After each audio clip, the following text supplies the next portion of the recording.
Bonjour, je suis le célébrissime et très réputé professeur Bounty et je suis aujourd'hui au Mexique pour présenter la culture maya et mexicaine ainsi que leur histoire. Nous sommes à Calakmul, lieu situé à la frontière du Guatemala où nous pouvons trouver le plus haut temple maya du Mexique.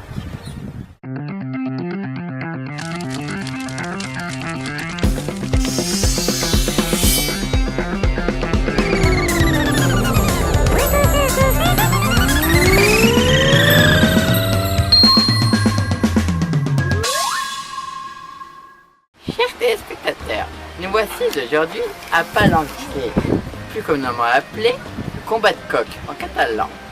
Cette cité a été bâtie sur une fourmilière par les Mayas, peuple très sauvage et indigène. C'est des trucs assez bizarres parce qu'il paraît qu'ils plantaient des aiguilles sur leur pénis, puis qu'ils rentraient la couille et qu'ils défilaient comme ça.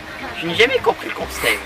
D'ailleurs, à cause de ce blasphème pour les dieux, nous pouvons remarquer qu'il nous punit. Regardez ce ciel menaçant qui nous menace avec ses éclairs.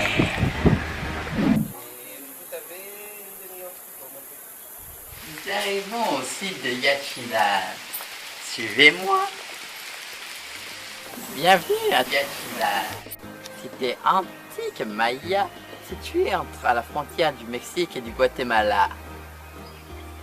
D'ailleurs, le Mexique, plus communément appelé en langage ancien, nombril de la Lune. Encore un mystère à élucider, mes amis. Donc, à notre droite, nous avons un fleuve, peuplé de reptiles tels que les crocodiles et les serpents. Et à notre gauche, écoutez.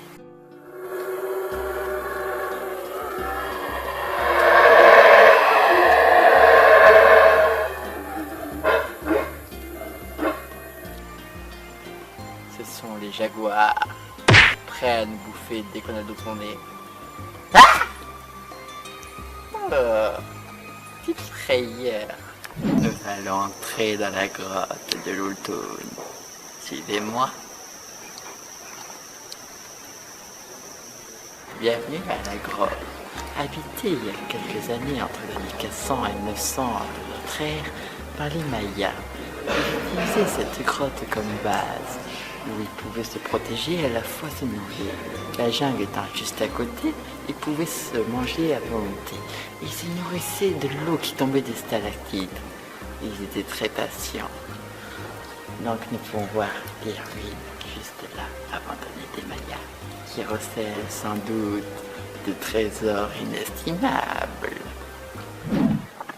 La science peut parfois être fatigante. Parlons sport. À l'Antiquité, le peuple maya pratiquait un sport appelé la pelote. Chaque équipe était composée de 2 à 5 joueurs selon l'occasion. Et le but était, à l'aide de son poste arrière, d'envoyer la balle dans l'anneau que vous voyez là-bas et le faire rebondir dans l'équipe adverse. Bien entendu, le vainqueur était décapité. Et c'était un grand privilège à l'époque.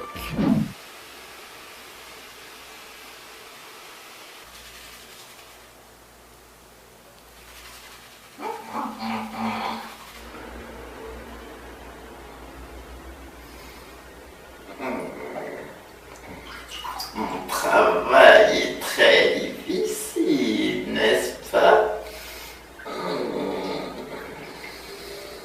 Demain, nous irons visiter les pyramides mayas situées dans le sud du Yucatan. À demain. Bonjour, chers auditeurs. Nous sommes au plus célèbre site maya situé dans le Yucatan, appelé localement la 8e plus belle merveille du monde. Tout en haut de cette pyramide se trouve la tête du dieu de la pluie. Ça marche bien parce que tout le temps... Ouais. D'ailleurs, ces Mayas étaient très bons en maths. Plutôt, ils adoraient les maths au choix. Car chaque côté de la pyramide est composé de 91 marches. Multipliées par 4, ça fait 364 marches. Plus la marche tout en haut, 365. C'est moins, il y a autant de jours que dans une année. Bizarre. Nous sommes dans l'un des nombreux cénotes du Mexique. D'après les théories des savants mexicains, les cénotes seraient formées par une météorite tombée il y a très longues années, ici même, formait un cratère rempli d'eau pure.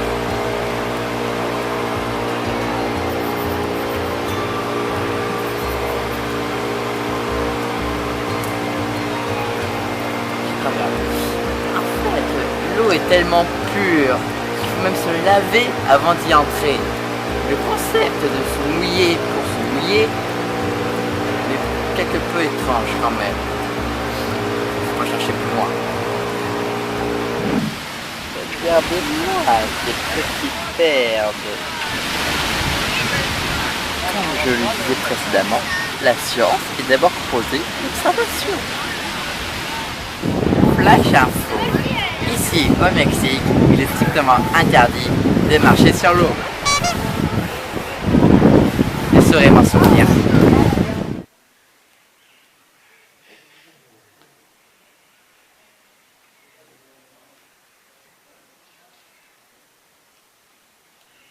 Bienvenue sur le site de Tulum.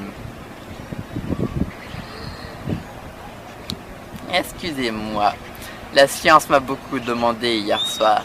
Je suis quelque peu fatigué. Je n'ai même pas eu le courage de me coiffer.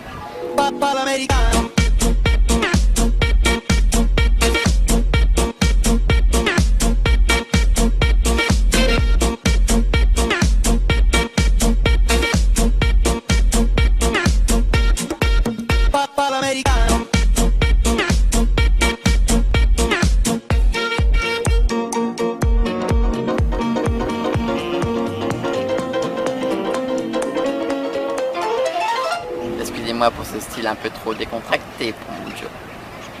Donc cette cité que vous pouvez voir est l'une des rares découvertes d'une cité antique maya au bord de l'océan.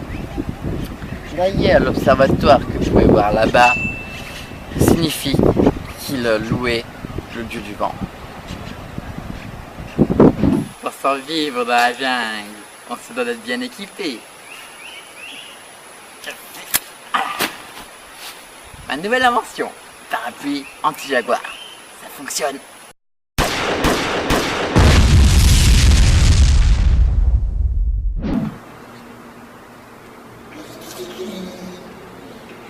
Bonjour, bienvenue au plus grand musée du Golfe du Mexique.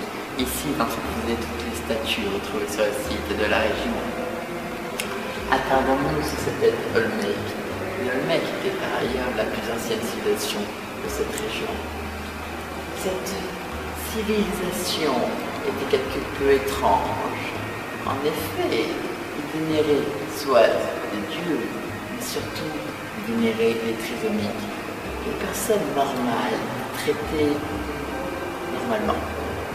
Mais les trisomiques étaient une sorte de demi-dieux, des êtres supérieurs.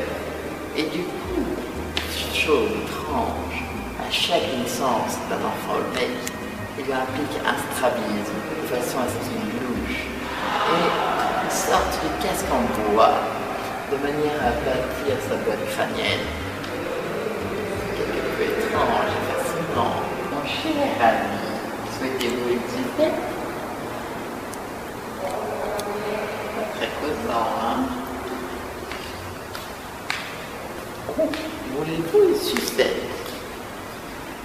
C'est assez conceptuel. Je crois que je volais un crâne dans mon labo. Ouais. Bienvenue sur le site de El Tajil. Il a été bâti par le peuple de Totonac. Civilisation très très connue, hein? Enfin bref. Donc, comme nous pouvons voir, cette pyramide assez particulière, il y a des carrés qui peuplent les murs. Chaque trou est peuplé de divinités différentes, comme le serpent à plumes. D'ailleurs, il y en a 52. 52 trous signifie au cycle de Totonac, soit 52 ans.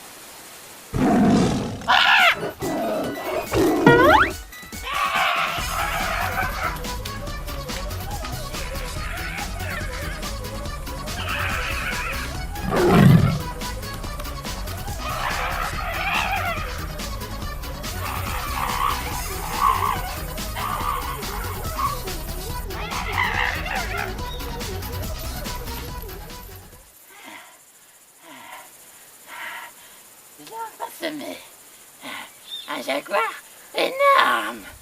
Ouais, on y va.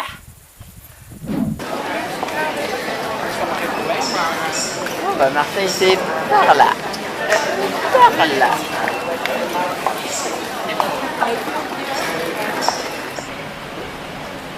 Bon et bien voilà, mon séjour scientifique s'arrête ici et je vais retourner dans mon laboratoire pour tenter de nouvelles expériences.